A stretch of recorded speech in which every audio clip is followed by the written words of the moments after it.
An offshore oil platform can look like an industrial money printer. Build a giant structure above an oil field, drill into the reservoir, pump thousands of barrels every day, and sell them into a global market. Once the platform is operating, even a single day of production can represent millions of dollars in gross revenue. That is the attractive version. The uncomfortable version begins years earlier, when the company has already spent enormous amounts of money, but still does not know whether the project will ever produce commercially viable oil. The platform is not where the gamble begins. It is where the gamble finally becomes visible.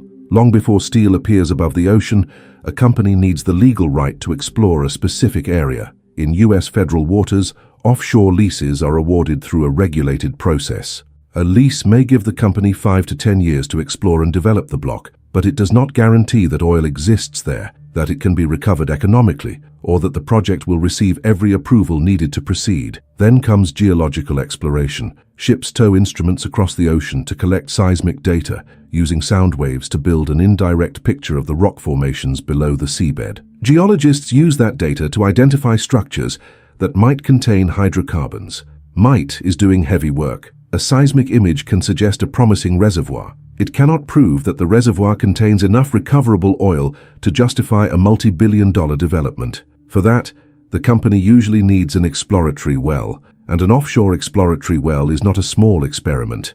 A specialized drilling vessel must be contracted. Crews, equipment, and supplies must be transported far from shore. The well must be drilled through thousands of feet of water, and then much farther through rock. Pressure must be controlled throughout the operation, because the company is entering a geological system it has never physically opened before. If the well is dry, much of that spending creates no productive asset. If the well finds oil, the company still has not won. A discovery is initially considered a resource, not automatically a commercially recoverable reserve. The operator must determine the size of the reservoir, the quality of the oil, how quickly the wells might produce, how pressure will decline, and how much of the oil can realistically be recovered. Only when a defined development becomes technically and commercially justified does the resource move closer to becoming a producing reserve. This is the first major correction to the popular mental model. Finding oil is not the same as finding profit. A reservoir can contain an enormous amount of oil and still be a poor investment if it is too difficult to reach,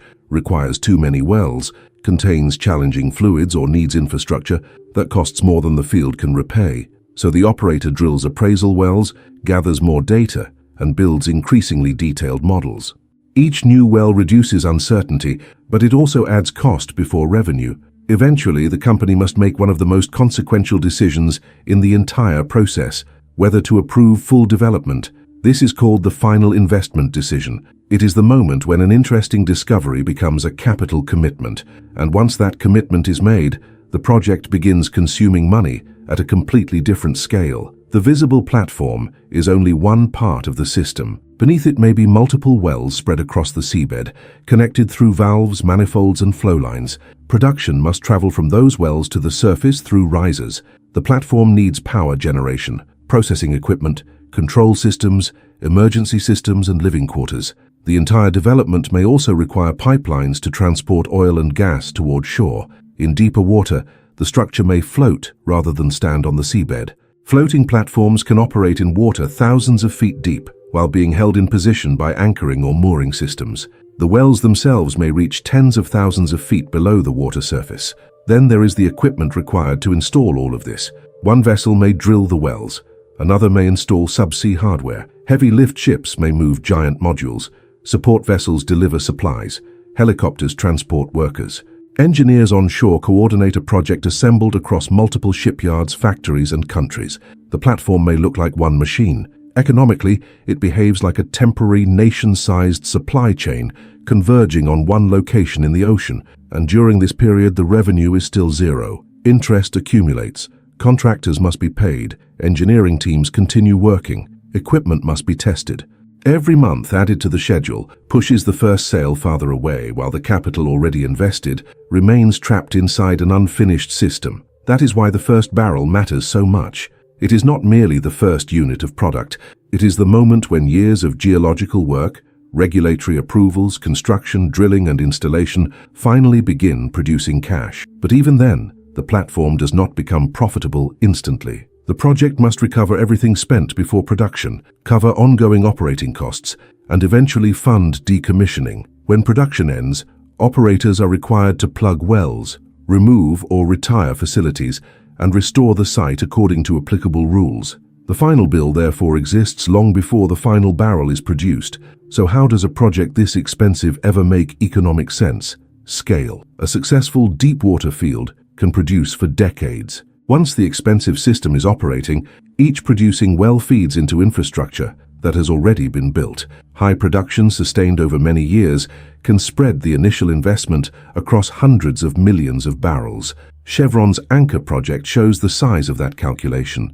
The field lies roughly 140 miles off Louisiana in about 5,000 feet of water. Its floating production unit was designed to handle 7 subsea wells and produce up to 75,000 barrels of oil per day, along with natural gas. Chevron estimated potentially recoverable resources of up to 440 million barrels of oil equivalent. Those numbers describe the potential reward. The path to that reward lasted more than 20 years.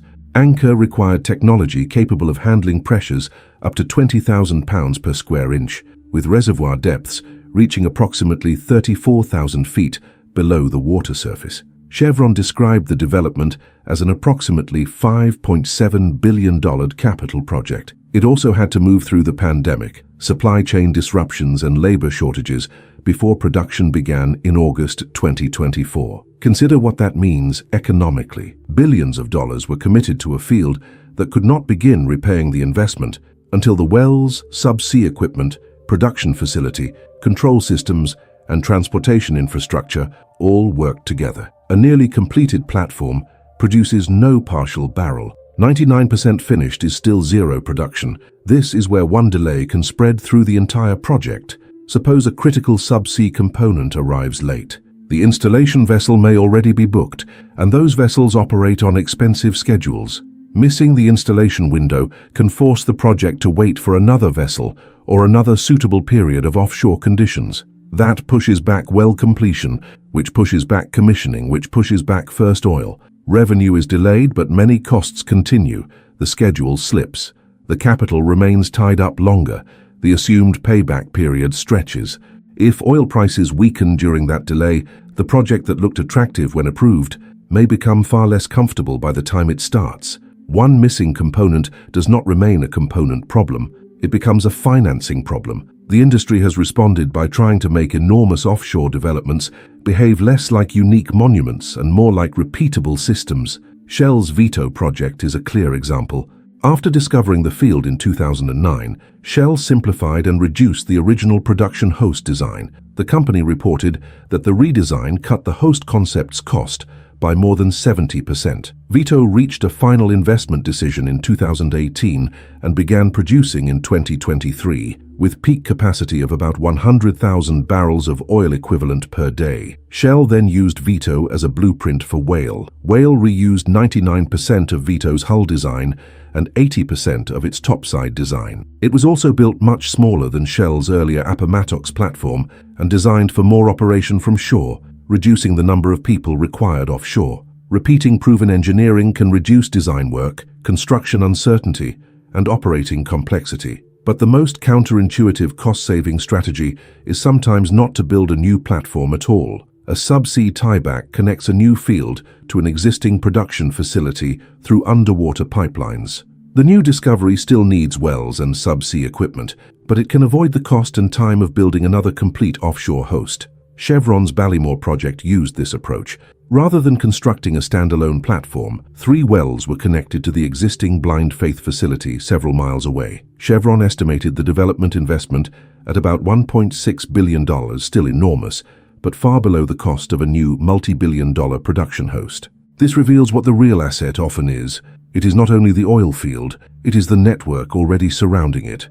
An existing platform with spare processing capacity, nearby pipelines and established logistics can turn a discovery that might otherwise be too small into a viable project.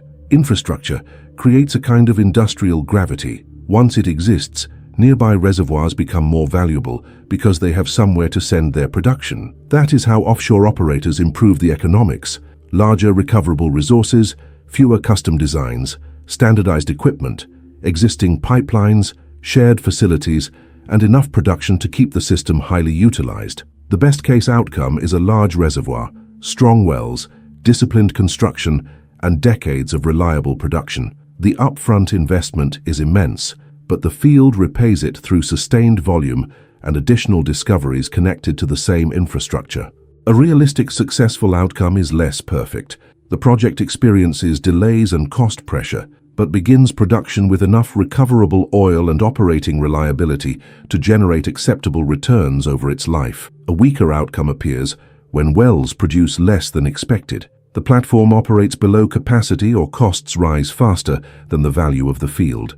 The structure may function exactly as designed while the economics disappoint. The failure scenario begins even earlier. Exploration finds too little oil, appraisal reveals poor reservoir quality, costs become unmanageable, or market assumptions change before approval. In that case, the financially intelligent decision may be to stop, even after hundreds of millions have already been spent. That money is painful to lose. Committing several billion more would be worse. So why can an offshore platform cost billions before producing 1 barrel? Because the company is not purchasing a platform. It is financing the removal of uncertainty, one expensive layer at a time. Legal uncertainty, geological uncertainty, engineering uncertainty, construction uncertainty, and finally, operational uncertainty. Only after enough of those risks have been controlled can the reservoir become a business. The platform is the part above the water. The real investment is the system that makes the first barrel possible.